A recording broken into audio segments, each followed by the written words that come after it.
Welcome back to New Jersey Now.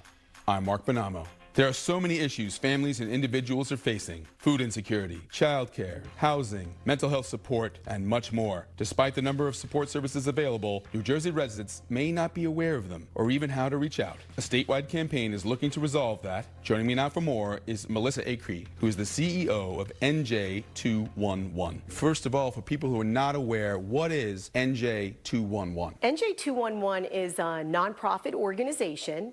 It got its start from the United Ways of New Jersey almost 20 years ago for the sole purpose of bringing the 211 service to the residents of New Jersey. The 211 service is an information and referral hotline as well as a public-facing directory for people who need help connecting with a variety of basic services, from housing to food to utilities. And there's a collaboration here involved with the New Jersey Department of Children and Families. How did that come about? Well, the state of New Jersey, including Department of Children and Families and a few others, have been supporters of the 211 service from its inception. But it was really prompted by a needs assessment that was done at the county level. Every county, every few years, does a needs assessment.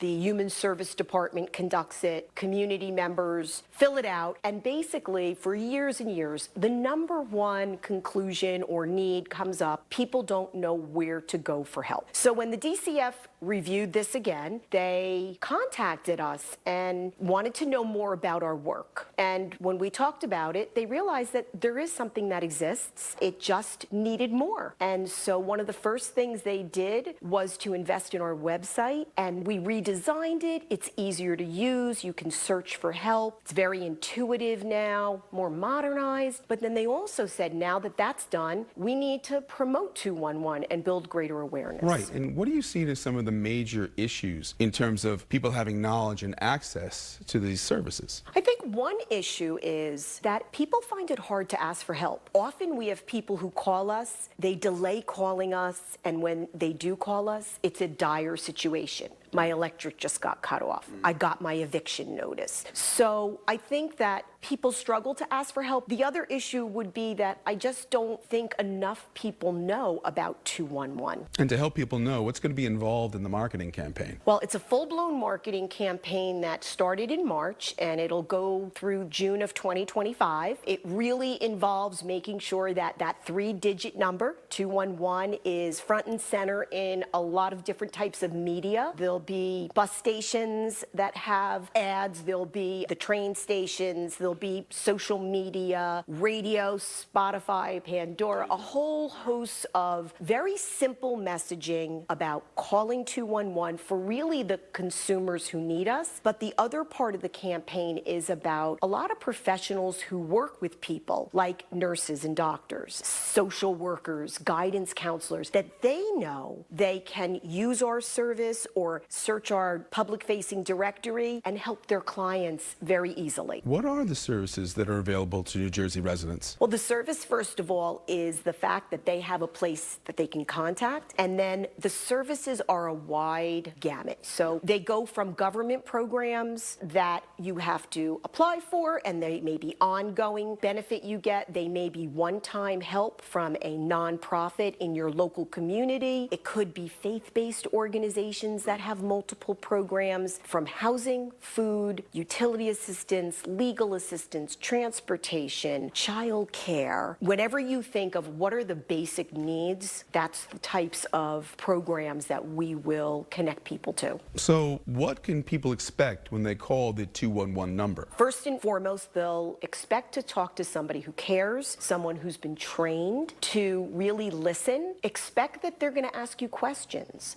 We assess people because two people could call for food.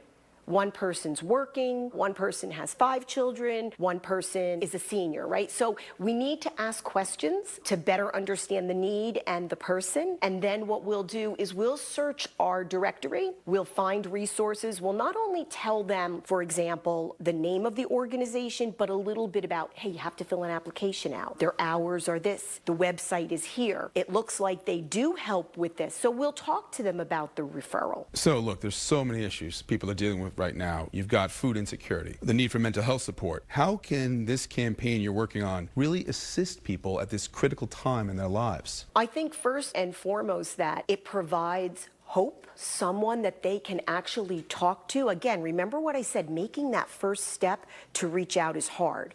So I think that it can provide hope and help. It can reassure them that they did the right thing. You called, you found some. And then I think lastly, it empowers them because what we give them, they take the next step to going to that location, calling them, filling the application out. So empowering people and giving them that positive sometimes is an important boost. So is there anything you want to leave us with? I think I'd like to say that, I guess, from this ad campaign and my tenure at the organization, what I want to leave and say is that 211 is a household name, just like 911, because the needs that people have are great and they should know that there's a place that they can go. How can people learn more about the campaign? They can go to our website. You can learn a lot about us and our campaign. Just go to news on the homepage. You'll find a toolkit. There's social media that people can share. There's posters that they can print. We also have our own promotional materials, so there's a host of ways that they can learn about the campaign and further promote it, be an ambassador to 211. Melissa Acree, CEO of NJ211. Thank you very much for your time. You're welcome. Thank you. We'll be right back.